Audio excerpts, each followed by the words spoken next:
దేవునికి మహిమ కలుగును గాక. హల్లెలూయా, హల్లెలూయా. కొద్ది నిమిషాలు దేవుని యొక్క సన్నిధిలో ఈ నూతన సంవత్సరమైన 2024 మొదటి దినమున మనమందరం దేవుడి సన్నిధిలో మనకి సమయాన్ని గడపడానికి దేవుడు మనకిచ్చినటువంటి గొప్ప అవకాశం. యెషయా గ్రంథము 43వ అధ్యాయము, యెషయా గ్రంథము 43వ అధ్యాయము 19వ వచనాన్ని చదువుకుందాం. ఇదిగో నేను ఒక నూతన క్రియ చేయుచున్నాను, ఇప్పుడే అది మొలుచును, మీరు దాన్ని ఆలోచింపరా. నేను అరణ్యములో త్రోవ కలుగజేయుచున్నాను, ఎడారిలో నదులు పారజేయుచున్నాను. చదవబడినటువంటి వాక్యములో నుంచి కొన్ని విషయాలు ఈ ఉదయకాల సమయంలో మనము వాక్యము నుంచి ధ్యానం చేద్దాం. ఇక్కడ దేవుడు తన యొక్క వాక్యం ద్వారా తెలియచేస్తున్నటువంటి మాట, ఇదిగో నేను ఒక నూతన క్రియ చేయుచున్నాను. ఏం చేస్తున్నారంట? నూతన క్రియ చేయుచున్నాను. ఆల్రెడీ మరి ఇప్పుడు నూతన క్రియ ఒకటి జరిగింది. ఏంటి అది అంటే 2024వ సంవత్సరం అనేటువంటి ఒక నూతన సంవత్సరమును మనందరి జీవితంలో దేవుడు మనకు అనుగ్రహించాడు. ప్రతి ఒక్కరూ మరి నూతన సంవత్సరంలో ప్రార్థన పూర్వకముగా రాత్రి 12 గంటలకు మనము చేరి ఉన్నాం. ఆల్రెడీ మనం నూతన సంవత్సరం ప్రవేశించి 12 గంటలు అయిపోయింది. ఇంకా అమెరికా దేశంలో వాళ్ళకి ఇంకా 12 దాకా రాత్రి, వాళ్ళకి ఇంకా డిసెంబర్ 31లోనే ఉన్నారు. అలవాట్లో ఒక ఫ్రెండ్కి నేను రాత్రి మెసేజ్ పెట్టి హ్యాపీ న్యూ ఇయర్ అని, అప్పుడైనా అన్నాడు ఆయన. అప్పుడు గుర్తొచ్చింది నాకు, ఓకే మీ టైం మా టైం తేడా కదా అని. మనం నిన్న సాయంత్రం ఉండగానే ఆస్ట్రేలియా, న్యూజిలాండ్లో వాళ్ళు నూతన సంవత్సరం ప్రవేశించేశారు. ఇప్పుడు వాళ్ళు అర్ధరాత్రి, ఈరోజు నైట్ వాళ్ళు ఇంక నిద్రలో ఉంటారు.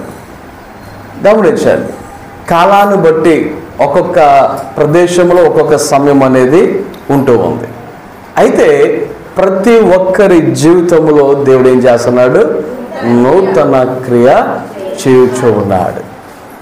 కొన్నిసార్లు కొంతమందికి త్వరగా రావచ్చు, కొంతమందికి ఇప్పుడు జరగవచ్చు, కొంతమందికి ఆలస్యంగా జరగవచ్చు. కానీ దేవుడు మాత్రం ప్రతి ఒక్కరి జీవితంలో నూతన క్రియ అనేది చేయటానికైతే ఆయన సిద్ధంగా ఉన్నాడు. ఆయన చెప్తున్నటువంటి మాట, ఇప్పుడే అది మొలుచును, మీరు దానిని ఆలోచింపరా. ఇప్పుడే అది మొలుచును, మీరు దానిని ఆలోచింపరా.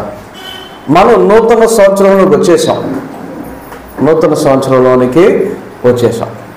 ఇప్పుడు నూతనమైనవిగా ఉన్నటువంటి విషయాలను బట్టి మనం సంతోషించేవారిగా ఉండాలి.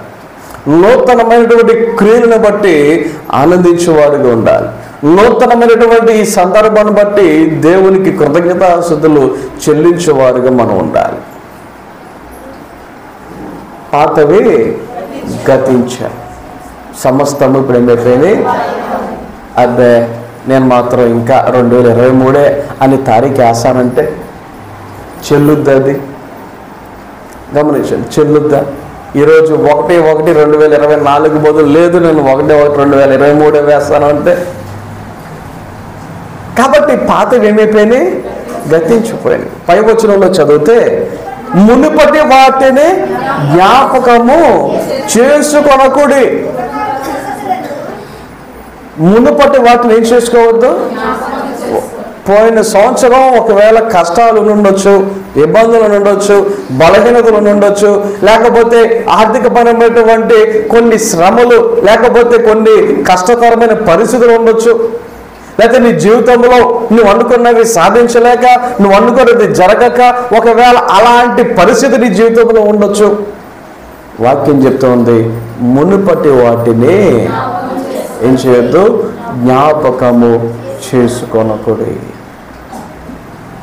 బాగా అనిపించేవి ఎప్పుడు జ్ఞాపకం చేసుకున్నా అవి బాధనే జ్ఞాపకం చేస్తాయి.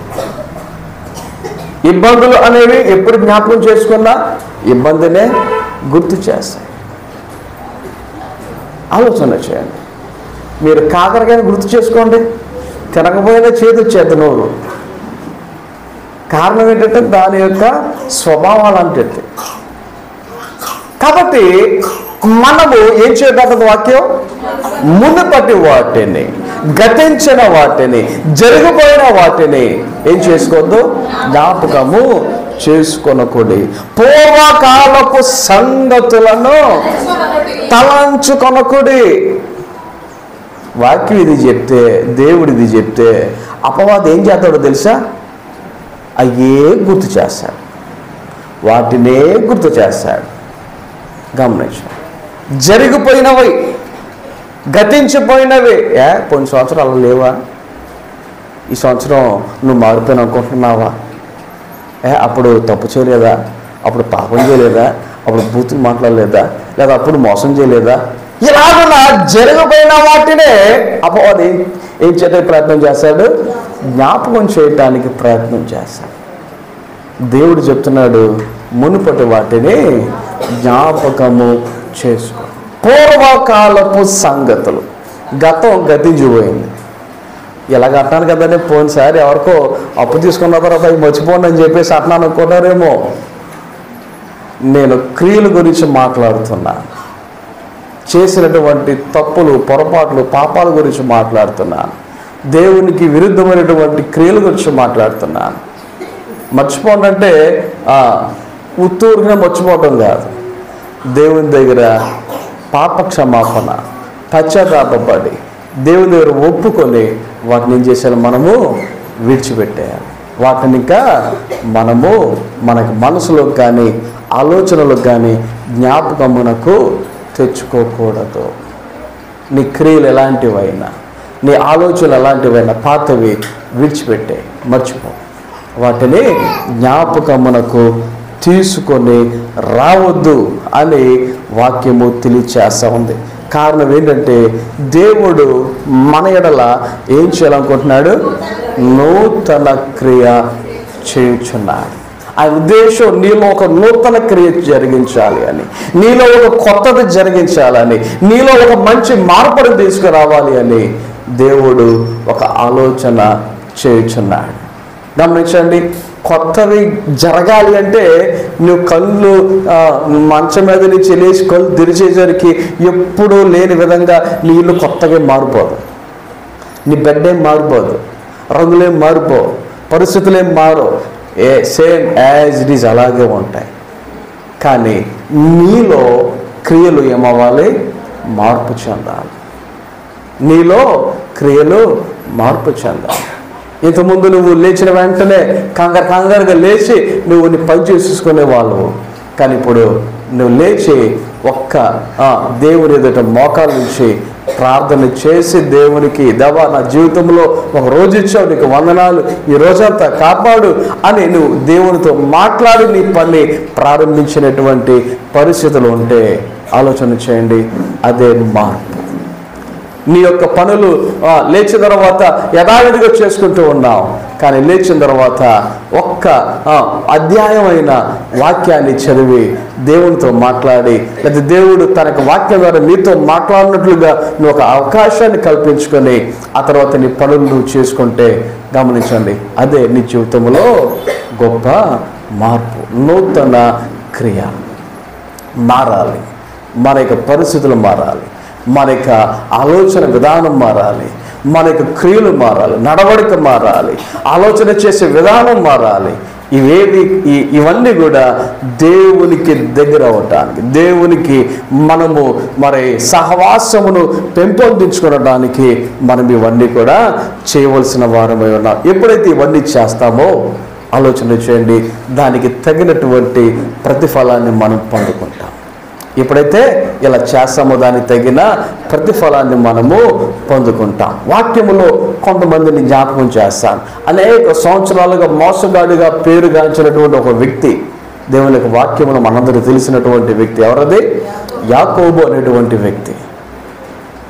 తను చేసేటువంటి పనులు కూడా అలాగే ఉండేవి, తన యొక్క క్రియలు కూడా అలాగే ఉండేవి. మోసగాడికి తగినటువంటి రీతిగానే తన యొక్క జీవితంలో తాను జీవించినటువంటి పరిస్థితులు వాక్యాలలో మనం గమనించవచ్చు. అయితే అటువంటి వ్యక్తి ఒక రాత్రి దేవునితో పోరాడి, అటువంటి వ్యక్తి ఒక రాత్రి దేవునితో పెనుగులాడి, అటువంటి వ్యక్తి ఒక రాత్రి దేవునితో మరి పోరాడి ఏం చేశాడు? గెలిచి ఒక పేరును పొందుకున్నాడు. ఆ పేరే ఇశ్రాయేలు అనేటువంటి పేరు. ఆ పేరే ఇశ్రాయేలు అనేటువంటి పేరు. గమనించండి, అప్పటి వరకు మోసగాడిగా ఉన్నటువంటి ఆ వ్యక్తి, యాకోబుగా ఉన్నటువంటి ఆ వ్యక్తి ఎప్పుడైతే ఒక రాత్రికి రాత్రి తన పేరు మారిందో, ఎప్పుడైతే ఒక నైట్ తన యొక్క పేరు మారిందో, తన జీవితమే మారిపోయింది. తన యొక్క జీవితమే మారిపోయింది. ఆ యొక్క సందర్భం నుంచి ఆ యొక్క వ్యక్తి ఏం చేశాడంటే ఇశ్రాయేలుగా పిలువబడ్డాడు, దేవునితో నడిచిన వాడుగా పిలువబడ్డాడు.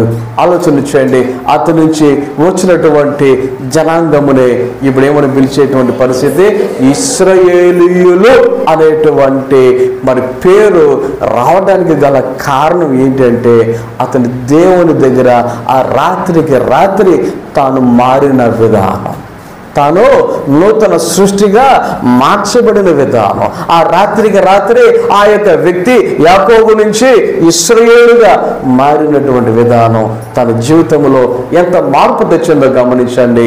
ఆ యొక్క వ్యక్తి జీవితంలో వచ్చిన మార్పు వలన జరిగినటువంటి పరిస్థితులను మీరు జ్ఞాపకం చేసుకోవాల్సిందిగా మనం చేస్తా ఉన్నారు. ఇంకొక వ్యక్తిని జ్ఞాపకం చేస్తాను. అప్పటి వరకు తనకి జీవితంలో ఒక లంచగొండిగా పేరుగాంచినటువంటి వ్యక్తి, అప్పటి వరకు ఒక అన్యాయముగా డబ్బులు వసూలు చేసేటువంటి వ్యక్తిగా పేరుగాంచినటువంటి వ్యక్తి ఒక వ్యక్తి ఉన్నాడు. అతని పేరే జక్కయ్య. అతను తన యొక్క జీవితంలో డబ్బులు ఎలా వసూలు చేయాలా, ఎలా లాక్కోవాలా అనేటువంటి దృక్పథంతోనే ఉండేటువంటి వ్యక్తిగా ఉన్నాడు. కానీ ఒకే ఒక రోజు అతని యొక్క జీవితంలో యేసయ్య ఎలా ఉంటాడబ్బా, ఎందుకబ్బా అందరూ ఆయన గురించి అలా చెప్పుకుంటున్నారు, ఎందుకు ఆయన గురించి అందరూ అలా మాట్లాడుతున్నారు, ఏంటి ఆయనలో ఉన్న స్పెషాలిటీ ఏంటి, ఒకసారి చూస్తే పోలా అనుకున్నాడు.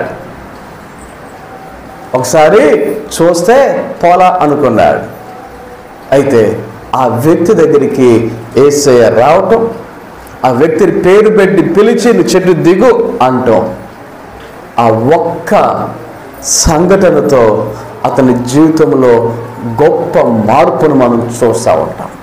ఆ ఒకే ఒక్క సంఘటనతో తన జీవితంలో ఒక గొప్ప మార్పును చూస్తూ ఉంటాం.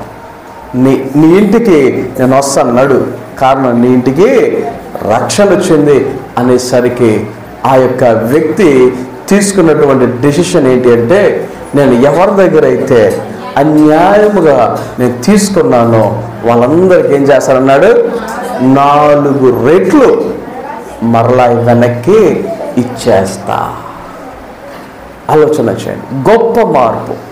ఒకే ఒక సందర్భం, ఒకే ఒక సన్నివేశం, యేసయ్యను చూచాడో లేదో, యేసయ్య ఆ వ్యక్తితో మాట్లాడడం లేదో, ఆ వ్యక్తి జీవితంలో గొప్ప మార్పు వచ్చింది. నూతన క్రియ జరిగింది. ఆ క్రియ జరగడంతో అతని ఇంటికి ఏమొచ్చింది, రక్షణ వచ్చింది. అతను రక్షణ పొందుకున్నవాడిగా ఇప్పుడు మనము ఆ వ్యక్తిని గురించి చదువుతూ ఉంటూ ఉన్నాం. కాబట్టి ఈ యొక్క మరి ఉదయకాల సమయంలో మనం గమనించినట్లయితే మన జీవితంలో ఎప్పుడైతే ఒక నూతన క్రియ జరుగుతుందో, మనం ఎప్పుడైతే ఒక నూతనముగా మనం మార్చబడతామో, ఆ మార్చబడినటువంటి ఆ సందర్భం, మార్చబడినటువంటి ఆ క్షణం దేవుడు నీ జీవితంలో గొప్ప కార్యాలు చేయడం ప్రారంభిస్తాడు. గొప్ప కార్యాలు, గొప్ప క్రియలు, ఆశ్చర్య కార్యాలు నువ్వు కనులారా నువ్వు చూడగలుగుతావు. ఎప్పుడు అంటే ఆ క్రియ జరగాలి, ఆ క్రియ నీలో జరగాలి, నీ కుటుంబంలో జరగాలి, వ్యక్తిగత జీవితంలో జరగాలి, ముఖ్యంగా నీ హృదయంలో జరగాలి నూతన క్రియ. మరి మనము అలాగున్న నూతన క్రియ మన జీవితంలో జరిగించడానికి చూడటానికి మనం సిద్ధముగా ఉన్నామా లేదా? యేసయ్య ఈ లోకంలో ఉన్నప్పుడు ఒక సందర్భంలో ఒకే ఒక వ్యక్తి గురించి ఆయన సముద్రము దాటి ఆ వ్యక్తి దగ్గరికి వెళ్తూ ఉంటాడు. గరాసేనుల దేశమునకు అని వాక్యంలో చెప్పబడుతూ ఉంది. యెరూషలేము వెళ్ళినప్పుడు అక్కడ గైడ్ చెప్పినటువంటి మాట ఏంటంటే, ఒకే ఒక సందర్భంలో ఆ వ్యక్తి గురించి ఆ ప్రదేశానికి వేసి వెళ్ళాడట. మరలా ఆయన ఎప్పుడు కూడా ఆ ప్రాంతానికి వెళ్ళలేదంట. కేవలం ఒక వ్యక్తి గురించి, కేవలం ఒక వ్యక్తి గురించి ఆలోచన చేయండి. ఈ రోజుల్లో ఎక్కడైనా మీటింగ్లు పిలవాలి అంటే కొంతమంది అడుగుతున్నటువంటి ప్రశ్న ఏంటో తెలుసా? నేను వస్తాను కానీ ఎంతమంది ఉంటారు విశ్వాసులు, జనాలు ఎంతమంది ఉంటారు అని అడిగేటువంటి పరిస్థితులు కొన్ని చోట్ల కొంతమంది దగ్గర నుంచి ఎదురవుతూ ఉన్నాయి. కానీ యేసయ్య ఒక వ్యక్తి గురించి, ఆయనతో పాటు ఇంకొక 12 మంది శిష్యులు అని మొత్తం 13 మంది లేరు, ఒక వ్యక్తి గురించి. అయితే ఆ వ్యక్తి జీవితంలో ఆ రోజున జరిగినటువంటి సంఘటన, ఒక వ్యక్తిలో అనేకమైనటువంటి దయ్యాలు ఉన్నాయి. నీ పేరేంట్రా అంటే సేన అంట ఉన్నాడు. సేన అంటే ఇంచుమించు 6,000 మంది. సేన అంటే ఇంచుమించు 6,000 మంది. అన్ని దయ్యాలు ఒక వ్యక్తిలో ఉన్నాయి. అందుకని ఆ వ్యక్తి ఏం చేసుకుంటూ ఉన్నాడంట? కేకలు వేస్తూ, గాయపరుచుకుంటూ, రక్తం కార్చుకుంటూ, ఇష్టం వచ్చినట్టుగా. కొన్నిసార్లు మీరు గమనించండి, అప్పుడప్పుడు కొంతమంది గాయాలు చేసుకుంటూ ఉంటారు, రక్తం కార్చుకుంటూ ఉంటారు. కారణం ఏంటో తెలుసా? ఇదే పరిస్థితి. వాడు చేసుకునేది కాదు, వాడు లోపల ఉండేది చేయించేది. ఆ పని వాడు లోపల ఒకటి ఉంటుంది, అది చేపిస్తుంది అన్నమాట. అయితే ఆ వ్యక్తి ఎప్పుడైతే యేసయ్య చేతిలో పడ్డాడో ఆ వ్యక్తి జీవితంలో ఒక గొప్ప మార్పును మనము చూడగలుగుతాం. అప్పటి వరకు ఆ వ్యక్తి కేకలు వేసేటువంటి వాడు, బట్టలు వేసినా ఉంచుకునేవాడు కాదు. ఒకవేళ సంఖ్యలుగా కట్టినా ఏదో దారం దెబ్బనట్టుగా తెంపుకునేటువంటి పరిస్థితి. ఊర్లో ఉండేవాడు, సమాజంలో ఉండేటువంటి ఆ వ్యక్తి ఇప్పుడు బట్టలు వేసుకుని మంచిగా సాధువుగా ఏ మాట మాట్లాడకుండా నెమ్మదిగా ఆ ఊర్లో కనబడేసరికి జనాలు ఆశ్చర్యపోయారంట, భయపడిపోయారంట. ఏంటి ఈ వ్యక్తేనా అని ఆలోచన చేయండి. దేవుడు ఆ యొక్క వ్యక్తిని నూతనముగా ఎప్పుడైతే మార్చాడో ఆ ఊరు అంతటికి కూడా అతను ఒక సాక్షిగా, గొప్ప సాక్షిగా ఆ వ్యక్తి అక్కడ ఉన్నాడు అనేటువంటి విషయాన్ని మనం గమనించవలసిన వారమై ఉన్నాం. అలాగే ఇంకొక విషయాన్ని కనుక మనం ఆలోచన చేస్తే, మరి యోహాను సువార్తలో సమరయ స్త్రీ అనేటువంటి ఒక స్త్రీ మనకు కనబడుతూ ఉంటుంది. ఆమె బావి దగ్గర నీళ్లు చేదుకోవటానికి వచ్చింది. ఆ వ్యక్తి ఆ స్త్రీ దగ్గరికి యేసయ్య వచ్చి, అమ్మా దాహానికి నీళ్ళు అంటే, అయ్యో మీరు యూదులు, నేను సమరయురాలను, మీరు మా దగ్గరికి వచ్చి మమ్మల్ని నీళ్ళు అడగడం ఏంటి అనేటువంటి సంభాషణ వారి మధ్యలో జరిగింది. అయితే ఇవన్నీ మనకు తెలిసిన విషయాలే, అందుకే నేను లోతుగా వెళ్ళటంలో పైపైన నేను మీకు చెప్పుకుంటూ వెళ్ళిపోతున్నా. అక్కడ యేసయ్య అంటూ ఉన్నాడు, ఆ స్త్రీతో అంటున్నటువంటి ఒక చిన్న సందర్భాన్ని కనుక మనం ఆలోచన చేస్తే, ఇక్కడ వాక్యంలో 4వ అధ్యాయంలో కనబడుతున్నటువంటి ఒక మాట, 16వ వచనం, నీవు వెళ్ళి నీ పెనిమిటిని పిలుచుకుని ఇక్కడికి రమ్మని ఆమెతో చెప్పాను. అప్పుడు ఆమె అంటుంది, నాకు పెనిమిటి లేడు అని చెప్తా ఉంది. అప్పుడు యేసయ్య ఏమంటాడంటే, నీకు లేవని చెప్తున్నావు, ఆ మాట సరియే, నీకు 5 పెనిమిట్లు ఉండరు, ఇప్పుడు ఉన్నవాడు నీ పెనిమిటి కాడు, సత్యమే చెప్పి తిని అనేను. ఎంతమంది అంట? 5 ఉన్నారంట. ఇప్పుడు ఉన్నవాడు నీవాడు కాదు. మొత్తం ఎంతమంది? 6. ఆలోచన చేయండి ఒకసారి. ఏంటి ఆ పరిస్థితి? ఎందుకని అలాంటి పరిస్థితి వచ్చి ఉంటుంది? ఆమె జీవితంలో అలాంటి పరిస్థితి ఎందుకు వచ్చి ఉంటుంది? ఆలోచన చేయండి. ఒకటి, ఆ రోజుల్లో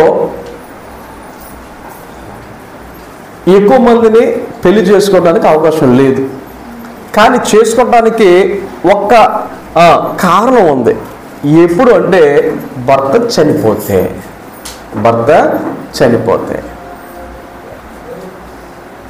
ఇప్పుడు ఆలోచన చేయండి, ఇంట్లో ఒక భర్త చనిపోతే భార్య పరిస్థితి ఎలాగుంటుంది?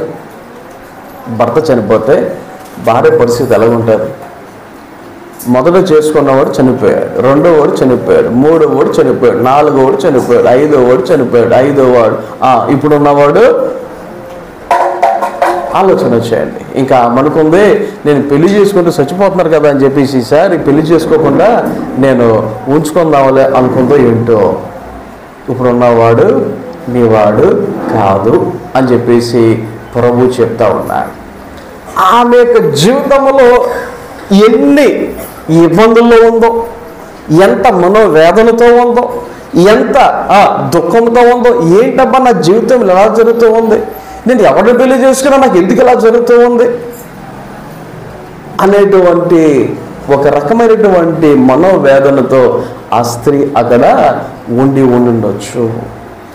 కానీ ఆ రోజున యేసయ్య ఆమెతో మాట్లాడినటువంటి ఆ మాటను బట్టి, యేసయ్య ఆమెతో గడిపినటువంటి ఆ యొక్క సందర్భాన్ని బట్టి ఆమె ఏం చేసిందంటే, నేను మెస్సయ్యను కనుగొన్నాను, ప్రవక్తను కనుగొన్నాను అని ఆమె ఏం చేసింది, మొత్తం ఊరిలోకి వెళ్ళి ఊరి అందరికీ కూడా ఆమె సాక్ష్యం ఇచ్చింది అని దేవుని యొక్క వాక్యంలో చదువుతూ ఉంటాం. అంటే ఆ ఒక్క సందర్భం ఎప్పుడైతే ఆమె జీవితాన్ని మార్చిందో, ఆ ఒక్క సందర్భం ఎప్పుడైతే అలా జరిగిందో, ఆ తర్వాత ఏం జరుగుతుందంటే ఆమె చెప్పింది కాదు, ఇప్పుడు నెక్స్ట్ ఆ ఊరు వాళ్ళు ఏమంటారంటే, నువ్వు చెప్తుంది కాదు, మేము తేర కనులారా చూసిన దాన్ని బట్టి మేము ఇప్పుడు ఆయనను ఇంకా ఆయన యందు విశ్వాసం ఉంచుతున్నాం అనేటువంటి ఒక విషయాన్ని వారు తెలియచేసినట్టుగా దేవుని యొక్క వాక్యములో మనం ఇక్కడ 42వ వచనములో ఆ విషయాలను మనము గమనించవచ్చు.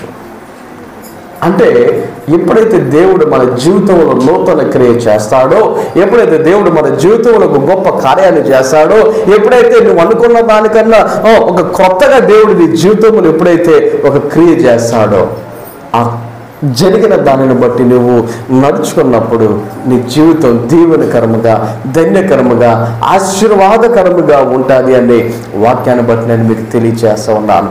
క్రైస్తవులు అనేటువంటి వారిని, విశ్వాసులు అనేటువంటి వారిని ఎలా చంపుదామా, ఎలా హింసించుదామా అని ఒక మంచి ఉద్దేశము కలిగి వెళ్ళిపోతూ ఉన్నాడు. ఎవరు? సౌలు అనేటువంటి ఒక వ్యక్తి. ఆయన దృష్టిలో మంచి ఉద్దేశం, ఆయన నేను ఒక మంచి డెసిషన్ తీసుకున్నాను అనుకుంటూ ఉన్నాడు. కానీ ఆ తలంపుతో ముందుకెళ్తున్నటువంటి ఆ వ్యక్తి దమస్కు మార్గంలో ఏమైంది, దేవుడు డైరెక్ట్గా ఎప్పుడైతే కనిపించాడో ఆ గొప్ప వెలుగును చూడటం, ఆ తర్వాత నువ్వు ఎవరు అంటే యేసు అంటున్నమాట, నువ్వు హింసించుచున్న యేసును అని చెప్పడం, ఆ వ్యక్తి ఆ సందర్భంలో ఆ క్షణములో తాను మరి పశ్చాత్తాపపడి మారు మనసు పొంది ఎప్పుడైతే తన జీవితాన్ని యేసుకు సమర్పించుకున్నాడో, ఆలోచన చేయండి ఏం జరిగింది. అప్పటి వరకు హింసించాలనుకునేటువంటి వ్యక్తి ఇప్పుడు ఆయన కొరకు ఎన్ని హింసలైనా, ఎన్ని కష్టాలైనా, ఎన్ని బాధలైనా పడటానికి సిద్ధపడి ఒక గొప్ప సాధనముగా ఆయన గురించి ప్రకటించడానికి, స్వార్థను ప్రకటించడానికి ఒక ప్రాంతము కాదు అనేక ప్రాంతాలలో దేవుని నామ మహిమార్థమై వాడబడినటువంటి వాడుగా ఉన్నాడు అని వాక్యాన్ని బట్టి మనము గమనించవచ్చు. అంటే ఈ యొక్క రోజున నీ జీవితంలో నూతన క్రియ జరిగితే, నీ జీవితంలో ఒక మంచి క్రియ నువ్వు మరి చేసుకోగలిగితే, అవకాశాన్ని నువ్వు కల్పించుకోగలిగితే, ఆలోచన చేయండి, నీ జీవితం ఇప్పుడు నూతనముగా, ఆశీర్వాదకరముగా, దేవునికరముగా, లేకపోతే 2024 సంవత్సరం అంతా కూడా మరి గొప్ప రీతిగా ఉంటుంది అని వాక్యాన్ని బట్టి నేను మీకు తెలియచేస్తా ఉన్నాను. దేవుడు వారి జీవితంలో చేయటం మాత్రమే కాదు, నీ జీవితంలో కూడా, మన జీవితంలో కూడా చేయటానికి ఆయన సిద్ధంగా ఉన్నాడు. ఆయన ఇష్టపడుతూ ఉన్నాడు. ఇదిగో నేను ఒక నూతన క్రియ చేయొచ్చు. ఇప్పుడే, ఎప్పుడో కాదు, ఈరోజే, ఈ క్షణమే ఆయన నూతన క్రియ చేయువాడు. ఇప్పుడే నీ జీవితంలో ఒక నూతన క్రియను చేయగలడు. సో ప్రార్థించే విషయంలో, దేవుని యొక్క వాక్యాన్ని చదివే విషయంలో, ఆయనను ఆరాధించే విషయంలో, ఆయన సన్నిధికి వచ్చే విషయంలో, ఆయనకు కానుకలు ఇచ్చే విషయంలో, ఆయన దశమ భాగం ఆయనకి ఇచ్చే విషయంలో, ఆయన యొక్క సన్నిధిలో పరిచయం చేసే విషయంలో, ఆయన సన్నిధిలో వాడబడే విషయంలో, నీ ఇంటిలో ఆయనకు నమ్మకముగా ఉండే విషయంలో, ఇలాగున అన్ని విషయాలలో నువ్వు నూతన పరచబడి దేవుని యొక్క సాక్షిగా, బిడ్డగా నువ్వు ఎప్పుడైతే ముందు కొనసాగుతావో ఆలోచన చేయండి. దేవుడు అటువంటి వారి జీవితంలో చాలా అంటే చాలా గొప్పగా ఆయన కార్యాలు చేయగలుగుతాడు. కాబట్టి ఈ నూతన సంవత్సరంలో 3 పనులు చేద్దాం. నూతన సంవత్సరంలో 3 పనులు చేద్దాం. ఒకటి, గత సంవత్సరం అంతా కాపాడినందుకు దేవునికి కృతజ్ఞతాస్తుతులు తెలియచేసి ఈ 2024 సంవత్సరం ఇచ్చినందుకు దేవునికి మనము కృతజ్ఞతాస్తుతులు చెల్లించేవారుగా ఉందాం. అది ఒకటి. రెండవదిగా, ఈ యొక్క గత సంవత్సరం దేవుడు తనకు వాక్యం మనం చదివాము కదా, మునుపటి వాటిని ఏం చేయాలి, మనము జ్ఞాపకం చేసుకోవద్దు.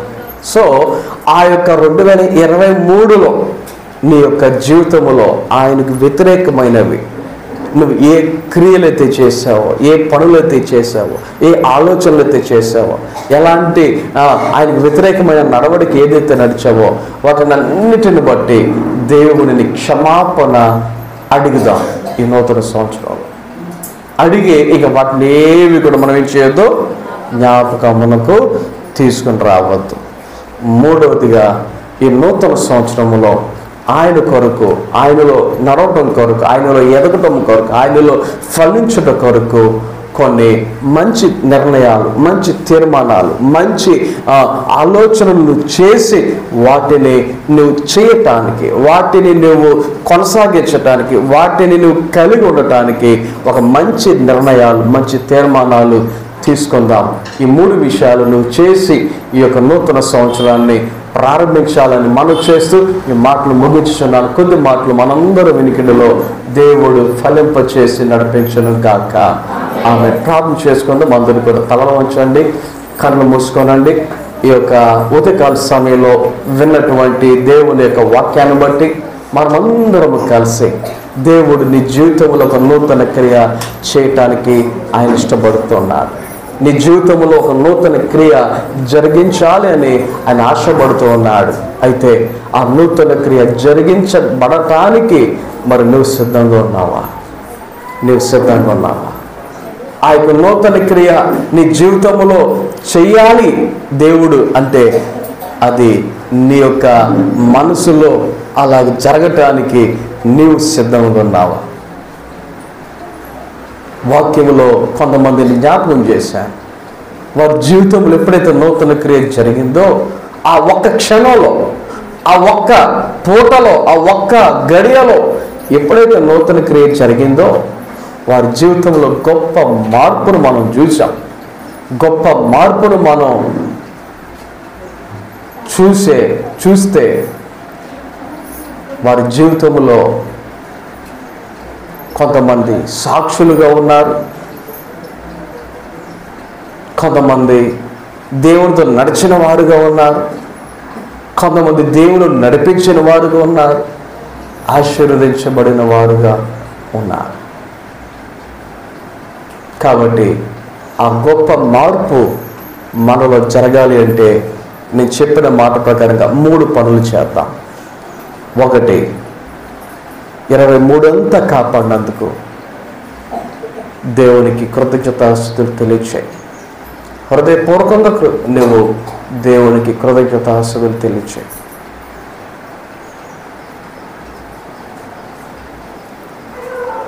రెండవదిగా 2023లో నువ్వు దేవునికి విరోధముగా వ్యతిరేకంగా ఏ పనులైతే చేశావో, ఏ క్రియలైతే చేశావో వాటన్నిటిని బట్టి దేవుని దగ్గర ఒప్పుకొని క్షమాపణ అడుగు.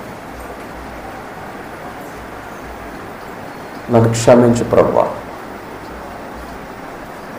ఒప్పుకోండి. దేవుని దగ్గర ఒప్పుకోండి. నువ్వు ఒప్పుకొని విడిచిపెడితే దేవుడు జ్ఞాపకం చేసుకోడు. నీ జీవితంలో దేవుడు వాటిని జ్ఞాపకం చేసుకోడు. మీరు కూడా జ్ఞాపకం చేసుకోవాల్సిన పని లేదు.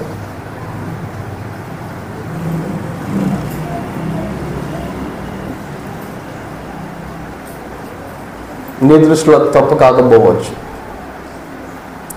నీ దృష్టిలో అది పొరపాటు కాకపోవచ్చు, కానీ దేవుని దృష్టిలో తప్పు అయితే అది తప్పే.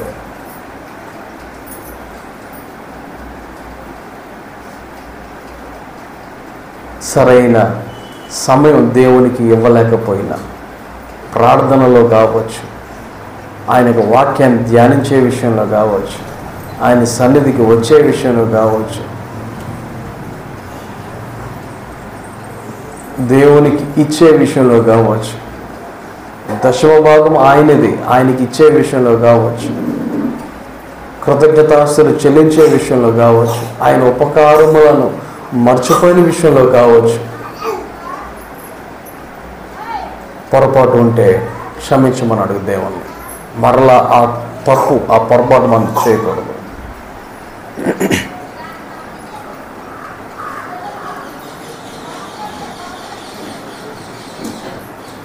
మూడవదిగా, ఈ నూతన సంవత్సరంలో ఆయన కొరకు జీవించటానికి, ఆయన కృపలో, ఆయన ప్రేమలో మనము వర్ధిల్లటానికి ఒక మంచి నిర్ణయం, ఒక మంచి తీర్మానం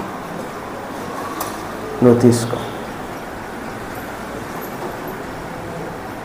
నీవు ఇప్పటివరకు ఎంత ప్రార్థన చేస్తున్నావో దానికి మించి నీ ప్రార్థన సమయం పెంచటానికి, ఒకవేళ ఈ రోజంతా నువ్వు ఒక అధ్యాయమే చదువుతున్నావేమో, ఈరోజు ఒక నిర్ణయం తీసుకో. నేను కనీసం 2 అధ్యాయాలు చదవాలి, 2 చదివే వాళ్ళు 3 చదవాలి.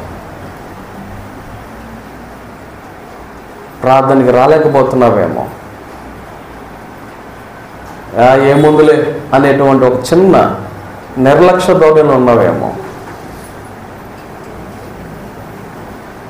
సహవాసముగా కూడుట మానక అని వాక్యం చెప్తుంది. మానకుండా ఆయన సన్నిధికి వచ్చే వారముగా ఉందాం.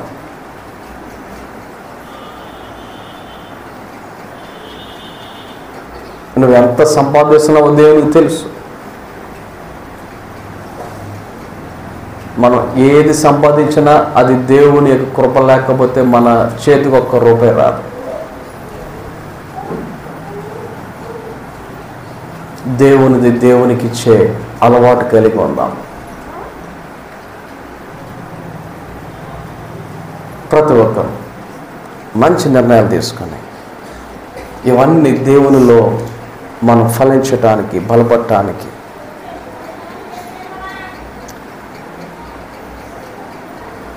ఈ నిర్ణయాలు తీసుకోబోతున్నాం.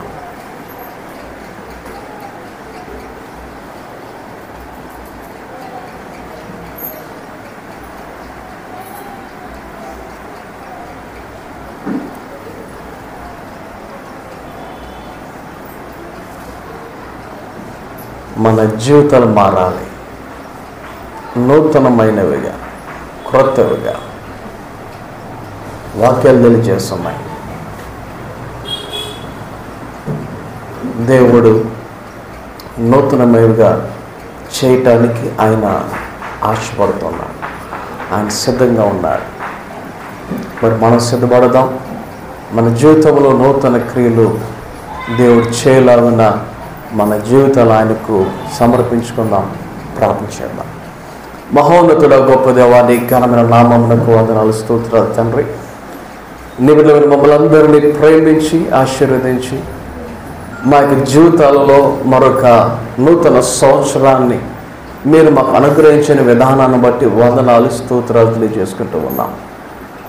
ఈ 2024వ సంవత్సరంలో నీ యొక్క వాక్యానుసారముగా, నీ చిత్తానుసారముగా, నీకు ఇష్టలుగా ఈ లోకములో మేము జీవించడానికి, ఎదగటానికి, బలపడటానికి, నడవటానికి, ఫలించడానికి సహాయం చేయమని ప్రార్థన చేస్తూ ఉన్నాం.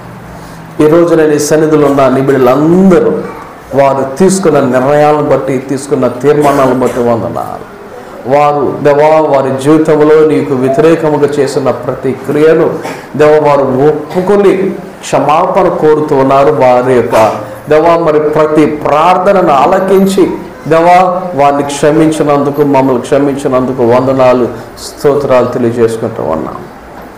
అలాగే గత సంవత్సరం అంతా కాపాడినందుకు, ఈ నూతన సంవత్సరం ఇచ్చినందుకు సంఘముగా అందరం కలిసి నీకు కృతజ్ఞతాస్తుతులు తెలియచేయచ్చు ఉన్నాం.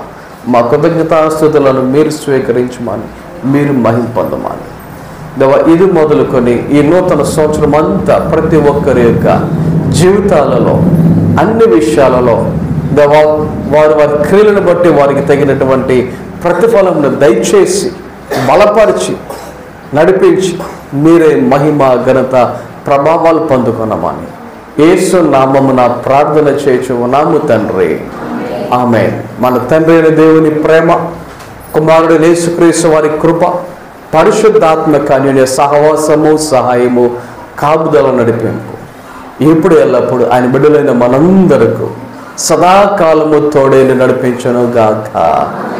ఆమేన్.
Thank you.